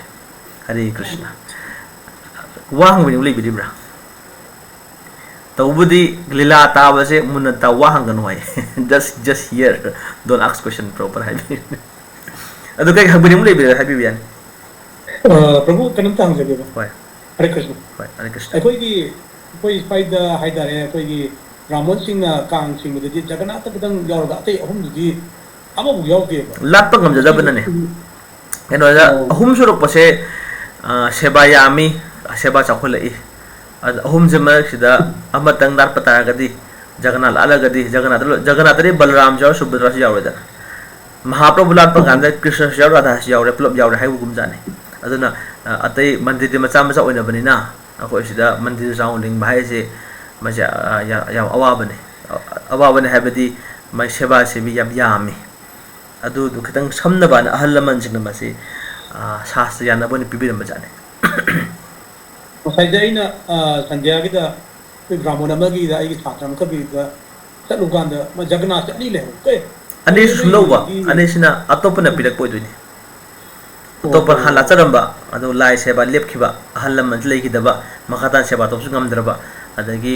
ꯐꯤꯕꯝ ꯌꯥꯗꯕꯗꯤ ꯍꯥꯏꯇꯥꯔꯦꯀꯣ ꯑꯗꯒꯤ ꯄꯤꯕꯥ ꯋꯥꯠꯂꯛꯄ ꯑꯗꯨꯒꯨꯝꯕꯁꯤꯡ ꯂꯩꯕꯁꯤꯅ ꯍꯥꯏꯗꯤ ꯃꯣꯏꯁꯦ ꯃꯈꯥ ꯇꯥꯅ ꯑꯩꯈꯣꯏ ꯁꯦꯕꯥꯁꯤ ꯉꯝꯃꯣꯏꯗꯧꯔꯦ ꯑꯗꯣ ꯚꯒꯋꯥꯟꯁꯦ ꯀꯃꯥꯏꯅ ꯇꯧꯁꯤꯒꯦ ꯑꯇꯣꯞꯄ ꯃꯟꯗꯤꯔ ꯊꯩꯅꯩꯌꯦ ꯁꯨꯃꯥꯏꯅ ꯇꯧꯔꯒ ꯁꯦꯕꯥ ꯇꯧꯗꯧ ꯁꯦꯕꯥ ꯉꯝꯗꯧ ꯖꯒꯥꯗ ꯄꯤꯅꯕꯁꯦ ꯑꯗꯨꯒ ꯄ꯭ꯔꯚꯨ ꯑꯩꯈꯣꯏꯒꯤ ꯂꯣꯔꯗ ꯖꯒꯟꯅꯥꯊꯁꯤ ꯗꯥꯔꯨ ꯕ꯭ꯔꯍ꯭ꯃꯥꯅ ꯑꯃ ꯗꯥꯔꯨ ꯍꯥꯏꯗꯤ ꯎ ꯍꯥꯏꯕ ꯕ꯭ꯔꯍ꯭ꯃ ꯍꯥꯏꯗꯤ ꯚꯒꯋꯥꯟ ꯎꯁꯤꯅ ꯚꯒꯋꯥꯟ ꯑꯣꯏꯅ ꯃꯁꯛ ꯂꯧ ꯂꯥꯛꯄꯤꯔꯕ ꯇꯥꯔꯒꯗꯤ ꯃꯗꯨꯒꯤ ꯃꯗꯨ ꯔꯨꯞꯇꯣ ꯃꯗꯨ ꯖꯒꯟꯅꯥꯊꯅꯤ ꯍꯥꯏꯕ ꯖꯒꯟꯅꯥꯊ ꯍꯛꯆꯥꯡꯁꯦ ꯃꯁꯤ ꯎꯅꯦ ꯅꯤꯝꯒꯤ ꯎꯅꯦꯕ ꯖꯒꯟꯅꯥꯊꯁꯦ ꯎꯅ ꯁꯥꯔꯤꯅꯤ ꯑꯗꯣ ꯑꯩꯈꯣꯏ ꯃꯅꯤꯄꯨꯔꯗ ꯂꯩꯕ ꯍꯧꯖꯤꯛ ꯖꯒꯟꯅꯥꯊ ꯑꯆꯧꯕ ꯍꯧꯖꯤꯛ ꯒꯣꯕꯤꯟꯗꯖꯤꯒꯤ ꯂꯩꯔꯤꯕ ꯖꯒꯟꯅꯥꯊꯁꯦ ꯃꯁꯤ ꯂꯥꯛꯇ꯭ꯔꯤꯉꯩꯗ ꯏꯍꯥꯟ ꯍꯥꯟꯅ ꯂꯥꯛꯈꯤꯕ ꯖꯒꯟꯅꯥꯊꯁꯦ ꯃꯁꯤ ꯕꯥꯃꯣꯟ ꯂꯩꯀꯥꯏꯒꯤꯗ ꯈꯤꯇꯪ ꯇꯨꯔꯦꯟ ꯃꯄꯥꯟ ꯈꯤꯇꯪ ꯆꯪꯍꯜꯂꯒ ꯂꯩꯕꯅꯤ ꯖꯒꯥ ꯃꯣꯏ ꯂꯩꯀꯥꯏꯗꯣ ꯀꯥꯎꯔꯦ ꯖꯒꯟꯅꯥꯊ ꯑꯆꯧꯕꯁꯦ ꯃꯗꯨꯒꯤ ꯖꯒꯟꯅꯥꯊ ꯕꯂꯗꯦꯕ ꯁꯨꯚꯗ꯭ꯔꯥꯁꯦ ꯂꯩꯕꯥꯛꯅ ꯁꯥꯕ ꯂꯩꯕꯥꯛꯀ ꯁꯟꯊꯤꯒꯅ ꯁꯥꯈꯤꯕꯅꯤ ꯍꯥꯏ ꯃꯁꯤꯗꯤ ꯖꯒꯟꯅꯥꯊꯄꯨꯔꯤ ꯂꯦꯡꯉꯛꯄꯅꯦ ꯖꯒꯟꯅꯥꯊ ꯕꯂꯗꯦꯕ ꯁꯨꯚꯗ꯭ꯔꯥꯁꯦ ꯍꯧꯖꯤꯛ ꯑꯩꯈꯣꯏ ꯁꯨꯚꯗ꯭ꯔꯥꯁꯤꯅ ꯑꯩꯗꯤ ꯃꯅꯤꯄꯨꯔ ꯂꯥꯛꯑꯕꯅꯤ ꯑꯩꯗꯤ ꯀꯩꯅꯣꯅꯤ ꯃꯩꯇꯩ ꯅꯤꯡꯉꯣꯜꯅꯤ ꯑꯗꯨꯅ ꯑꯩ ꯃꯩꯇꯩ ꯅꯤꯡꯉꯣꯜꯗꯧꯅ ꯑꯩꯁꯨ ꯃꯄꯥꯟ ꯅꯥꯏꯕ ꯁꯦꯠꯀꯅꯤ ꯑꯗꯨꯅ ꯁꯨꯚꯗ꯭ꯔꯥꯁꯤ ꯃꯄꯥꯟ ꯅꯥꯏꯕ ꯁꯦꯠꯂꯤ Jagannath ꯑꯆꯧꯕꯁꯤꯗ ꯍꯥꯏꯕꯤꯔꯦꯀꯣ Hare Krishna Prabhu, Ariba Mantopida Lay. ꯍꯣꯏ ꯆꯨꯝꯃꯤ ꯁꯤꯔꯤ ꯃꯌꯥꯝ ꯈꯛ ꯂꯩꯕꯗꯣ ꯑꯇꯩ ꯂꯩꯕꯤꯔꯤꯕ꯭ꯔꯥ ꯍꯣꯏ Prabhu Kita Hanjaga. ꯍꯣꯏ Prabhu Sigi can say Lord Jagannath ki can say Daru Brahma say every 12 years the Mumuk can 12 years khata nate mase khoina anaba kalebar hai hakchang hong bhai u ni dana u na sabani na mkhoi chai thab khoda to wase mase hong ga dau ni habale Jagannath puri gidi hong base chahi manga do hong ba 3 to hong ba 10 do hong ba try thodu hong base khoi sangi adu mase magi adugi matam je sumai ma specific mai matam lei ba sumai na sigi tithi siga sigi thaban je ga sumai tamina ba na ma lei ba adugi matam si lapa no hong ga dau ba adu bo khona anaba kalebar hai se Madhura Mataja. Mane, the functioning. Atuga, Atu can tell Matam the Bhavangi Pran Pratistato to the like whole Puri cities and ID may mummy have a gap at Ama. Why a dog was yam lay Budi, although Pran Pratis mine high, but Jagannath Kidosida, Jagannath Bigras, Kidosida, Koi, can say,